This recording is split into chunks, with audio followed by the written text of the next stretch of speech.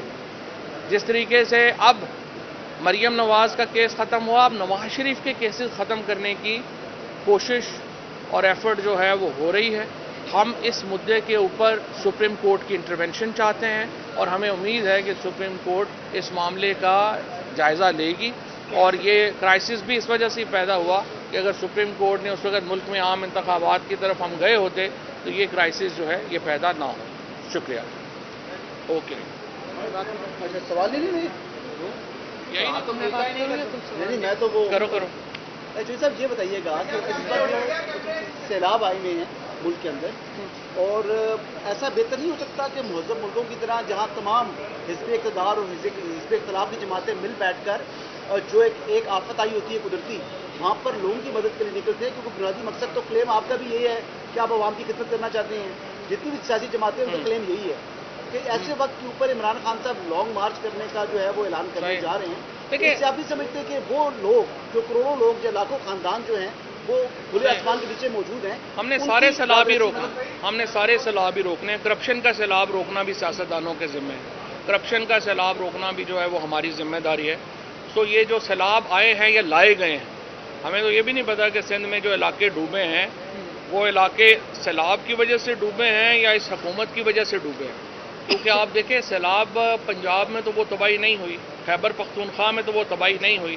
کیوں ان صوبوں میں تباہی ہوئی ہے جہاں کرپشن کا ریٹ اتنا زیادہ ہے؟ اسی لیے ہم سمجھتے ہیں کہ اکاؤنٹیبلٹی لاز اسی لیے ضرورت ہے.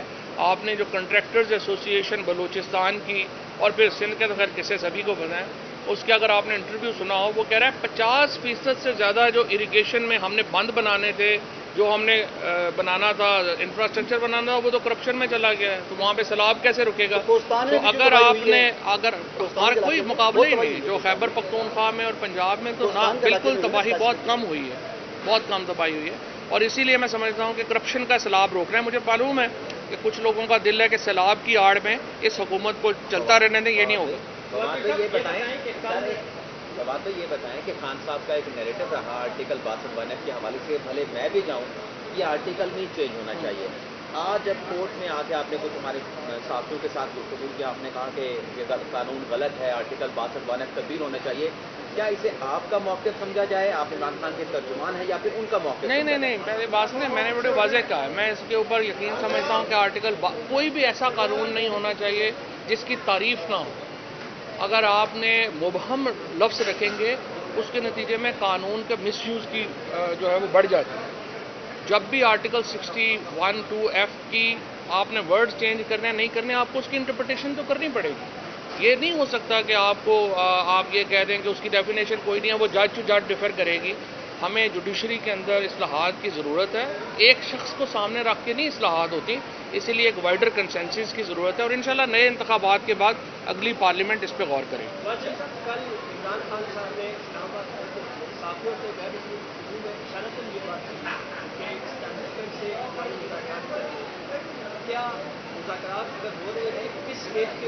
دیکھیں مذاکرات، ہم پاکستان میں فساد کے بغیر انتخابات تک پہنچنا چاہتے ہیں. اس کے لیے ہم حکومت سے بھی بات چیت کرنا چاہتے ہیں. اس کے لیے ہم پاکستان میں جو اسٹیبلشمنٹ ہے اس کا سیاسی کردار ہے، یہ تو بدقسمتی ہے اور سیاسی جماعتوں کا فیلئر ہے کہ وہ اسٹیبلشمنٹ یہاں پہ اس کے رول آف گیم ہے ہی نہیں ہے. تو جس کا سیاسی کردار ہے اس کے ساتھ ہم انفارمل جو ہے جو گفتگو ہے وہ کریں گے. اور ہم یہ سمجھتے ہیں کہ فساد کے بغیر ہمیں انتخابات تک بڑھنا چاہیے. اور ہم تو اصل تو دیکھیں پاکستان میں ہونا تو یہ چاہیے کہ سیاسی جماعتیں آپس میں بیٹھ کے بات کریں اور ایک رول آف دا گیم جو ہے اس کو طے کریں. وہ کر نہیں رہے تو پھر انہوں نے کرنی ہے. اور ویسے بھی یہ حکومت بیچاری کے پاس اتھارٹی تو ہے نہیں، ہر فیصلہ انہوں نے کرنا ہوتا ہے. یہ حکومت تو سائڈ پہ بیٹھی دہی کھا رہی ہے. تو صاحب یہ بتائیے گا، ایک بات کہتے ہیں کہ موجودہ جو حکومت ہے، یہ جو سیاسی جماعتیں ان کے ساتھ ہم بیٹھ نہیں سکتے. کل جو لاہور ہائی کورٹ نے فیصلہ دیا مون اصلاحی کے حق میں 24 ارب کی منی لانڈرنگ کا کیس کا لدم کر دیا گیا، اس پر بھی آپ سپریم کورٹ سے کہیں گے کہ انٹروینٹ کریں؟ دیکھیں بات یہ ہے کہ جو کیسز انہوں نے کس قانون کے تحت ہوئے ہیں، اگر تو امینڈمنٹ کے قانون کے تحت ہوئے ہیں. ہمارا اس حکومت سے یہ نہیں ہے کہ کیسز کیوں کوئی بری ہوتا ہے. پرابلم یہ ہے کہ آپ مخالف وکیل بھی آپ لگا رہے ہیں، انویسٹیگیشن بھی آپ کر رہے ہیں. مونس الائی کے کیس میں تو وفاقی حکومت کیس پرسو کر رہی ہے نا. یہاں پہ پرابلم یہ ہے کہ مریم نواز کے خلاف کیس ہے، اس کا چاچا اس کا وکیل لگا رہا ہے. شہباز شریف کے خلاف کیس ہے، وہ خود اس کے خلاف وکیل لگا رہے ہیں، انویسٹیگیشن ٹیم لگا رہے ہیں.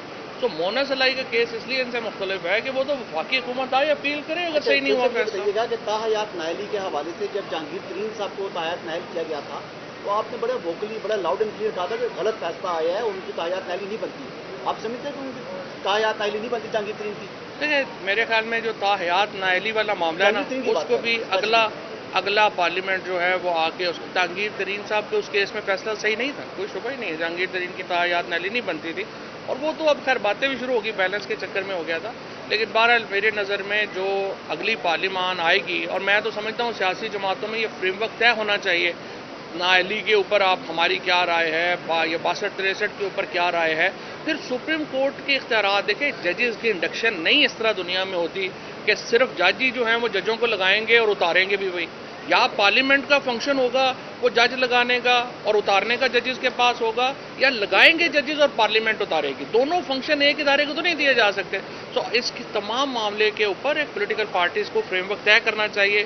اور دوسرا میری سمجھ میں تو یہ بھی ہے کہ جو اسٹیبلشمنٹ کا رول ہے اس کے اوپر بھی بیٹھ کے طے کریں. یہ نہیں کریں گے تو پھر وہی کرتے رہیں گے. تو صاحب آخری سوال لے لیں، کیا سائفر آتے آتے عمران خان صاحب جیب میں ڈال کے لے آئے تھے یا کدھر گیا؟ سائفر کی اوریجنل کاپی جو ہے وہ وہاں پہ پڑی ہے اور سپریم کورٹ میں پڑی ہوئی ہے. آپ سارے لوگ تو یہاں پہ ہے رجسٹرار سپریم کورٹ کے پاس، آپ کو جانا چاہیے اور پوچھنا چاہیے کہ سائفر کی اوریجنل کی کاپی آپ کے پاس ہے یا نہیں ہے، اور پھر کہ اس کے اوپر کیا انکوائری کمیشن بننا چاہیے یا نہیں بننا چاہیے. ہم تو پہلے دن سے کہہ رہے ہیں کمیشن بننا چاہیے، پتہ نہیں سپریم کورٹ کیوں نہیں بنا رہی.